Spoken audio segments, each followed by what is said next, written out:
নমস্কাৰ আপোনালোক সকলোকে স্বাগতম জনাইছোঁ অসম ফিচাৰ টিপছলৈ। আশা কৰোঁ আপোনালোক সকলোৰে খবৰ ভাল। তো এই ভিডিঅ'টোত আজি আমি Srimanta Sankardev university of health ছায়েন্সৰ পেৰামেডিকেল কৰ্চৰ কথা আলোচনা কৰিম। তো BSc মেডিকেল টেকন'লজি আৰু ডিপ্ল'মা ইন পেৰামেডিকেল কৰ্চৰ কথা আলোচনা কৰিম।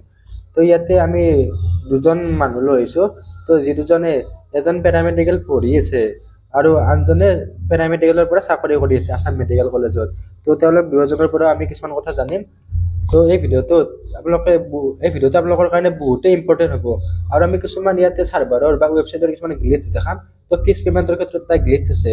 তো আপোনালোকে ভিডিঅ'টো স্কিপ নকৰাকৈ সম্পূৰ্ণকৈ চাব। তো এইটো যে আপোনালোকক ডিটেইলছখিনি কভাৰ কৰিব চেষ্টা কৰিম। আৰু ইয়াতে এই ভিডিঅ'টোত গ্ৰেছ মাৰ্কৰ কথা বা আৰ্টছৰ ষ্টুডেণ্টে ইলিজিবল হয় নে নহয়, এক্সাম পেটাৰ্ণ বা এক্সামত কুৱেশ্যন কি আহে সেইবিলাক আলোচনা কৰিম। তো স্কিপ নকৰাকৈ চাব। তো Srimanta Sankardev university of health ছায়েন্সৰ পেৰামেডিকেল কৰ্চৰ কাৰণে ফৰ্ম ফিল আপ মুকলি হৈ গ'ল। তো এতিয়াৰে পৰা আপোনালোকে ইয়াৰে ফৰ্ম ফিল আপটো কৰিব পাৰিব। তো ইয়াৰে লাষ্ট ডেটটো হৈছে 15 জুন তাৰিখে আৰু এণ্ট্ৰেন্স এক্সামটো হৈছে 6 জুলাই তাৰিখে। তো 15 জুনৰ আগতে আপোনালোকে ইয়াৰে অনলাইন এপ্লাইটো কৰিব। তো এইজনে ফাৰ্মাচী পঢ়ি আছে। তো আছাম মেডিকেল কলেজত D.Pharm পঢ়ি আছে, লগতে ময়ো আছোঁ বাৰু। তো আমাৰ ফাইনেল এক্সামো হয় 20 মে তাৰিখৰ পৰা আৰু 31 মে তাৰিখে ইয়াৰে থিয়ৰিটো শেষ হ'ব, তাৰপিছত প্ৰেক্টিকেল এসপ্তাহ থাকিব। এইখিনিৰ মেইন টপিকলৈ যোৱাৰ আগতে আমি দুজন মানুহক ইন্ট্ৰডাকশ্যন আপোনালোকৰ মাজলৈ লৈ আহিছোঁ। তো এইজনে পেৰামেডিকেল কৰি জব কৰি আছে আৰু এইজনে পেৰামেডিকেল পঢ়ি আছে। তো দৰে ইন্ট্ৰটো দি দিয়ক। নমস্কাৰ, মই পৰকজ্যোতি গোহাঁই। মই MCH ডিব্ৰুগড়ৰ মেডিচিন আইচো টেকনিচিয়ান। 2020 চনৰ মই মে মাহত মই আইচো টেকনিচিয়ান কোৰ্চ কমপ্লিট কৰিছিলোঁ আৰু ছেপ্টেম্বৰত মই জব AMCত ষ্টেট গভৰ্ণমেণ্ট জবত মই DMEত চাকৰি পাইছিলোঁ। AMCতে পঢ়া হয়, মই AMCতে জব পালোঁ আৰু পঢ়িবলৈও কোৰ্চটো ভাল আৰু জব অপৰচুনিটিও বহুত মানে ফ্ৰিকুৱেণ্টলি ওলাই থাকে, স্ক'প আছে, সেইটোৱে ক'ম। আৰু মই কি কোৰ্চ কৰিছিল আপুনি? মই ডিপ্ল'মা ইন আইচিউ টেকন'লজি কৰিছিলোঁ। আইচিউ কৰিছিলে, তো এখনটো আছে। নমস্কাৰ, মোৰ নাম গুঞ্জন পাঠক। মই আইচিউ টেকনিচিয়ানৰ ষ্টুডেণ্ট হয়, 2022 বেটছ। আইচিউ টেকনিচিয়ান বা ইয়াৰ কোৰ্চৰ কথা ক'ব নেকি? কোৰ্চটো ভালে হয়, স্ক'প আছে। তো আজি জাষ্ট এইটো ইন্ট্ৰ হৈছে, জাষ্ট এটা ইন্ট্ৰ। নেক্সট এটা ফুল পডকাষ্ট ভিডিঅ' পুৰা স্কোপৰ পৰা আদি কৰি সকলোবিলাক এটা ব্ৰিফ ডেছক্ৰিপশ্যন এইবিলাক কোৰ্চৰ ওপৰত। সেইটো আমাৰ ফালৰ পৰা আমি কিছুমান নিগেটিভ পইণ্টো থাকে, নিগেটিভ পইণ্টো থাকে। তো য'ত পজিটিভ থাকে তাত সদায় নিগেটিভ ভাইবছ থাকে। তো সেইটো কাৰণে সদায় প্ৰিপেয়াৰ হৈ আগতীয়াকৈ আহিব লাগিব। আৰু যিকোনো কাম কেতিয়াও বেয়া নহয় মানুহৰ কাৰণে, তাৰ পজিটিভো থাকে নিগেটিভো থাকে। তো গতিকে আমি গোটেইখিনি নিজৰ বুলি একচেপ্ট কৰি পেলাই আমি যিকোনো কামত আমি লিপ্ত হ'ব লাগিব। তো সকলোবিলাক ডিটেইলছ জনাম আৰু। তো বাকী দুয়োজনৰে ইনষ্টাগ্ৰাম একাউণ্টটো ডেছক্ৰিপশ্যনত দি দিছোঁ। তো আপোনালোকে কিবা সুধিব লগা থাকিলে তেওঁলোককো সুধি ল'ব পাৰিব। তো দুয়োজন আছাম মেডিকেল কলেজ ডিব্ৰুগড় AMCHৰ গভৰ্ণমেণ্টৰে হয়। তো এতিয়া আপোনালোকে গম পালে ইয়াৰে লাষ্ট ডেট হৈছে 15 জুন তাৰিখে। তো এই যিটো এণ্ট্ৰেন্স এক্সাম আছে সেইটো কণ্ডাক্ট কৰিব Srimanta Sankardev university of health ছায়েন্সে। তো আমাৰ ৱেবছাইটৰ সকলোবিলাক ডিটেইলছ দিয়া আছে। তো ৱেবছাইটৰ পৰা গৈ কিনে আপোনালোকে ডিটেইলছবিলাক চেক আউট কৰি ল'ব পাৰিব। তো লিংক ডেছক্ৰিপশ্যনতে দিয়া থাকিব।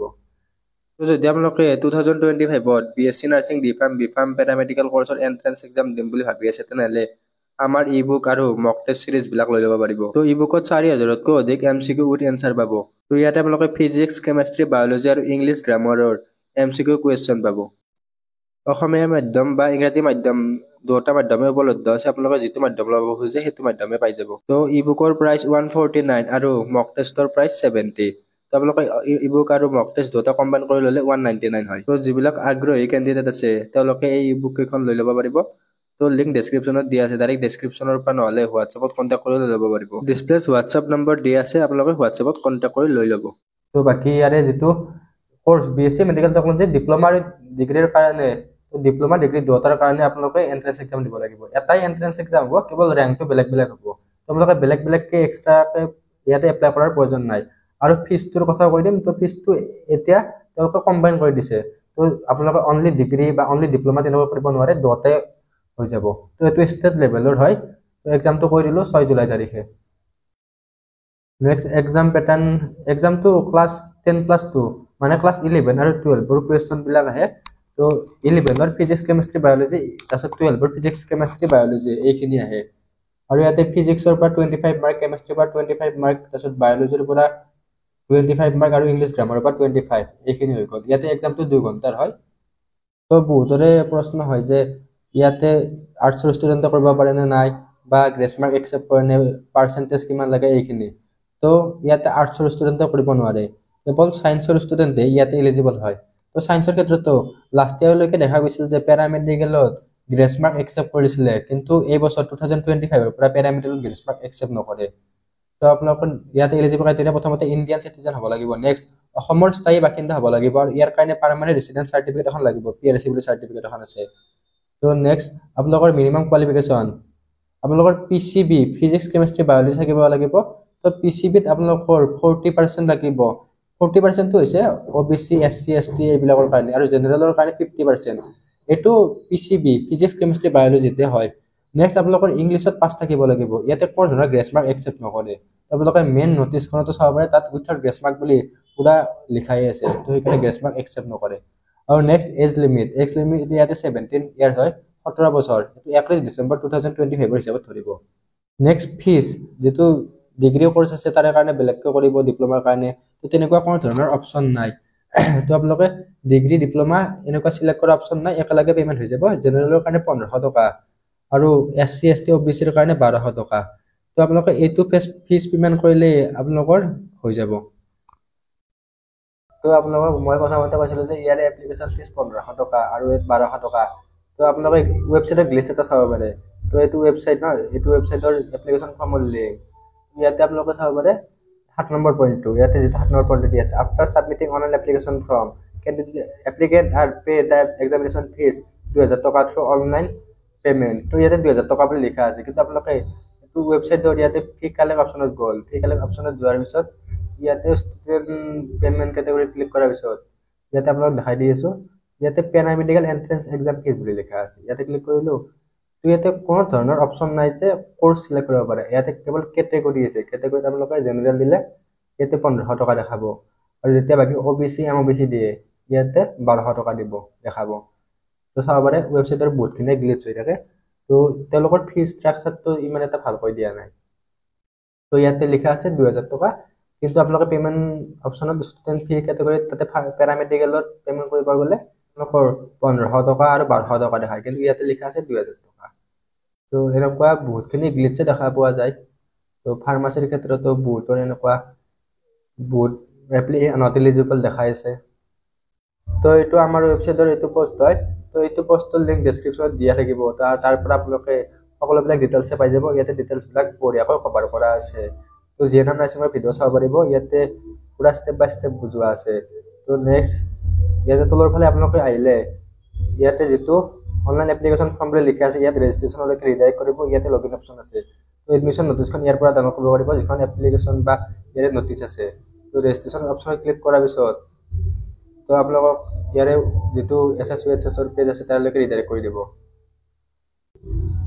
তো আপোনালোকৰ এনেকুৱা ইণ্টাৰফেচ আহি যাব। ইয়াতে এপ্লিকেশ্যন ফৰ্ম বুলি লিখা আছে, এপ্লিকেশ্যন ফৰ্মত ক্লিক কৰিব লাগিব। নেক্সট ইয়াৰে আণ্ডাৰত কি কি কোৰ্চ আছে, তো ইয়াৰে আণ্ডাৰত বহুতকেইটা প্ৰায় 11টা কোৰ্চ আছে, আৰু ফিজিঅ'থেৰাপি ইয়াৰ আণ্ডাৰতে লয়।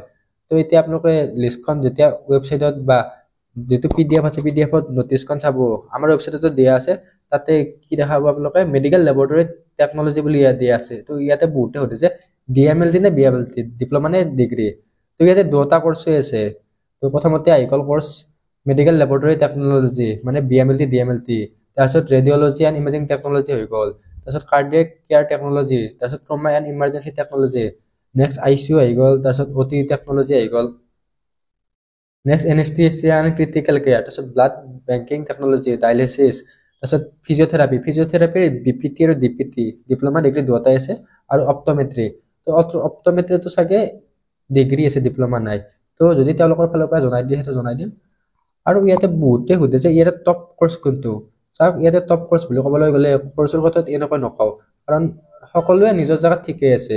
লাইক ICU জেগাত ঠিকেই আছে, OT জেগাত ঠিকে আছে। চবৰে এটা নিজা কাম আছে, চবৰে নিজা এইম থাকে, অবজেক্টিভ থাকে আৰু ফাংচন থাকে। তো সকলোৱে নিজা কামত তেওঁলোকৰ ঠিকেই থাকে। তো যদি আপোনালোকে ইয়াতে কিছুমান এনেকুৱা কৰিছে য'ত আপোনালোকে কটা বস্তু যেনেকৈ এক্সিডেণ্ট, এনেকুৱা বহুত বস্তু যিবিলাক চাবৰ কাৰণে আপোনাৰ সাহস লাগিব। তো এইবিলাক যদি আপোনাৰ সাহস নাই তেনেহ'লে ইয়াৰে বেলেগ কোৰ্চ ল'ব পাৰে, ফিজিঅ'থেৰাপি। তো এনেকুৱা হ'ব আপোনালোকৰ ইণ্টাৰেষ্টৰ ওপৰতো ইয়াতে কোনটো কোৰ্চ লয় সেইটো ডিপেণ্ড কৰিব।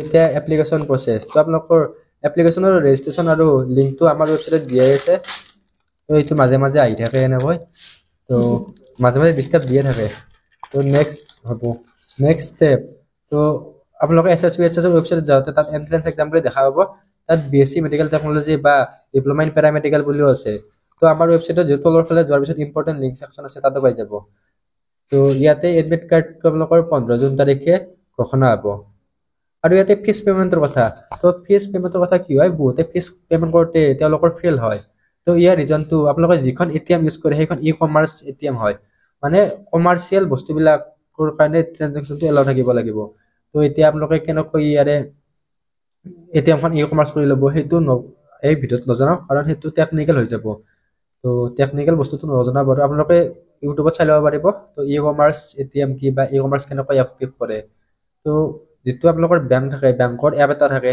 লাইক SBI অনো SBI তো PNB1 বুলি এপ থাকে তো তাতো এইবিলাক ই-কমাৰ্চৰ কাৰণে এক্টিভ কৰিব পাৰি তো আপোনালোকে ই-কমাৰ্চৰ এক্টিভ থাকিলে পাৰিব ইয়াতে স্কেনাৰ কাম নিদিয়ে নেক্সট এক্সাম চিটি তো চিটি হৈছে গুৱাহাটী ডিব্ৰুগড় শিলচৰ যোৰহাট বৰপেটা তেজপুৰ ডিফু লখিমপুৰ নগাঁও নলবাৰী কোকৰাঝাৰ ধুবুৰী এইকেইটা হৈছে ইয়াৰে এক্সাম চিটি তো এই ভিডিঅ'টো এইখিনি আছিল আশা কৰোঁ ভিডিঅ'টো ভাল পালে তো আৰু নতুন নতুন ভিডিঅ' লৈ আমি আগবাঢ়ি আহি থাকিম তো চেনেলটো ছাবস্ক্ৰাইব কৰি থৈ দিব আৰু আমাৰ হোৱাটছআপ গ্ৰুপত জনাই ল'ব লিংক ডেছক্ৰিপশ্যনত দিয়া থাকিব আৰু তেওঁলোকক যিবিলাকে পেৰামেডিকেল পঢ়ি আছে তো তেওঁৰ দুজনৰ লিংক ডেছক্ৰিপশ্যনত দি দিছোঁ তেওঁলোকক ইনষ্টাগ্ৰামত কণ্টেক্ট কৰি ল'ব পাৰিব ধন্যবাদ